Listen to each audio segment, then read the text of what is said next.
Hello everyone, welcome back on my YouTube channel. Today we will discuss in consumer behavior, consumer research and consumer research process. So let's start today video lecture. Consumer research may be defined as a systematic gathering, recording and analyzing in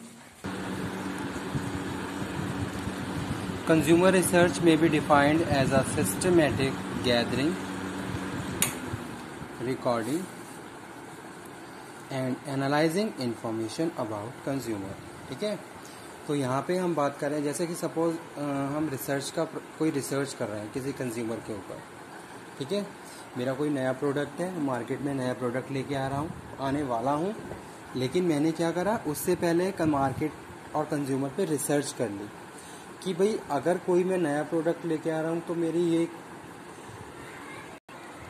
तो मैं अगर कोई नया product लेके आ रहा हूँ तो मेरी यही कोशिश रहेगी कि मेरा जो प्रोडक्ट है वो कस्टमर ज़्यादा से ज़्यादा लाइक करें।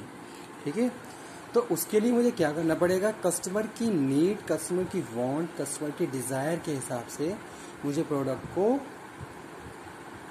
बनाना होगा। ठीक है, यानी कि जो भी मैं उसमें चेंजेस, सपोज कोई एग्जिस्टिंग प्रोडक्ट है तो अगर मैं चेंजेस कर रहा हूँ तो वो भी मेरे कस्टमर के अकॉर्डिंग होंगे। अगर मैं कस्टमर के लिए कोई नया प्रोडक्ट लेके आने वाला हूँ तो कस्टमर की प्रेफरेंस और लाइकिंग के अकॉर्डिंग मैं प्रोडक्ट को प्रोड्यूस करूँगा। ठीक है, लेकिन इन सब चीज़ों को कंप्लीट करने के लिए हमें क्या करना पड़ता है, कंज्यूमर पे रिसर्च करनी पड़ती है, तब जाके हम प्रॉपर्ली कस्टमर को आइडेंटिफाई कर पाते हैं। ठीक है, तो वो हम बात कर रहे हैं। अगर मैं किसी भी कंज्यूमर पे रिसर्च कर रहा हूँ तो मैं क्या कर रहा हूँ, सिस्टमेटिक गैदर कर रहा हूँ इंफॉर्मेशन रिलेटेड टू कंज्यूमर।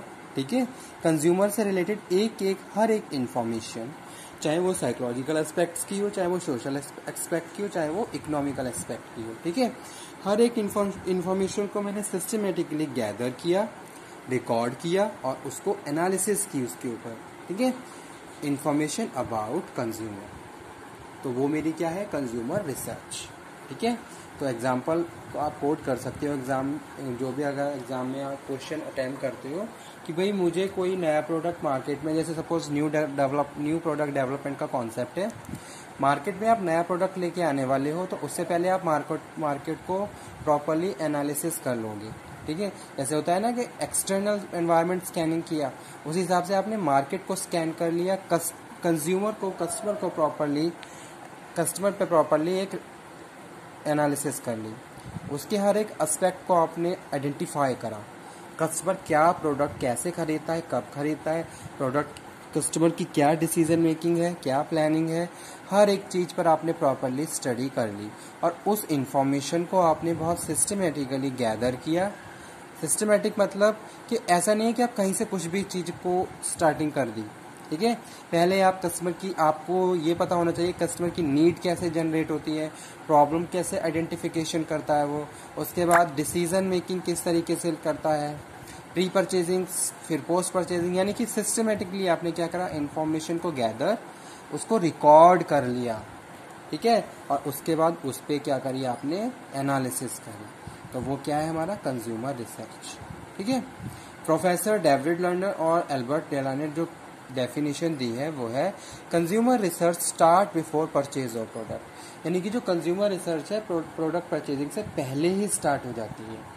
ठीक है, तो वो यहाँ पे हम बात कर रहे हैं, consumer research start before purchase of product, यानी कि कोई भी प्रोडक्ट हम खरीदने जा रहे हैं तो उससे पहले जो प्री स्टेजेस हैं किसी भी प्रोडक्ट की परचेजिंग के लिए, वहाँ से रिसर्च स्टार्ट हो जाती है।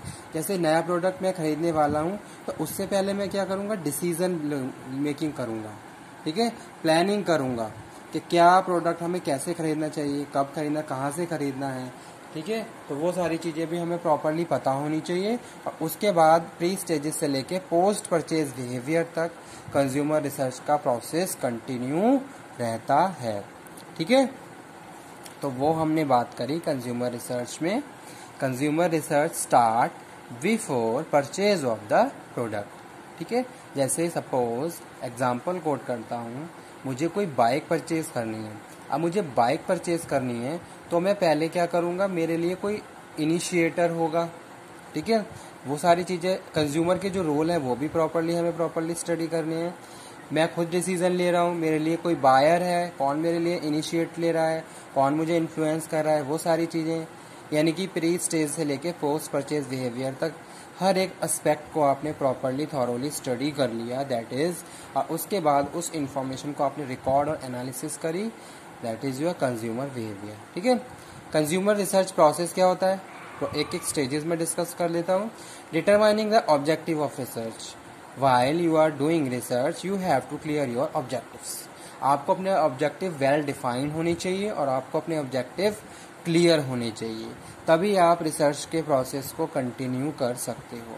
ठीक है, यानी कि अगर आपने अपनी प्रॉब्लम को रिकॉग्नाइज कर लिया है तो हाफ प्रॉब्लम आपकी सॉल्व हो चुकी है, अगर आपको सारी चीज़ें समझ में आ गई हैं।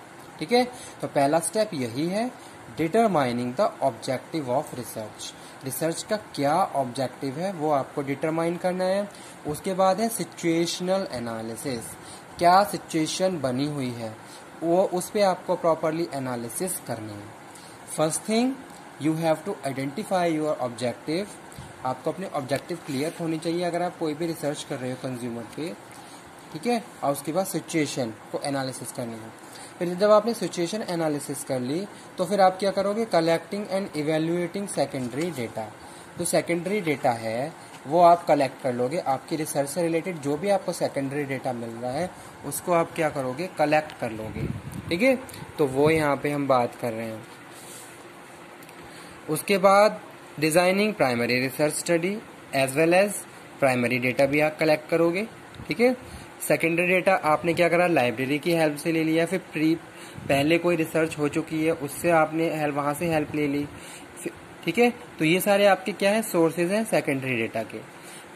प्राइमरी डेटा आप क्या कर रहे हो, with the help of questionnaire, with the help of question answer round, आप कस्टमर से डायरेक्ट, कंज्यूमर से डायरेक्ट कांटेक्ट करके वहां से इंफॉर्मेशन को गैदर कर रहे हो, तो वो आपका क्या होगा, प्राइमरी स्टडी हो गई।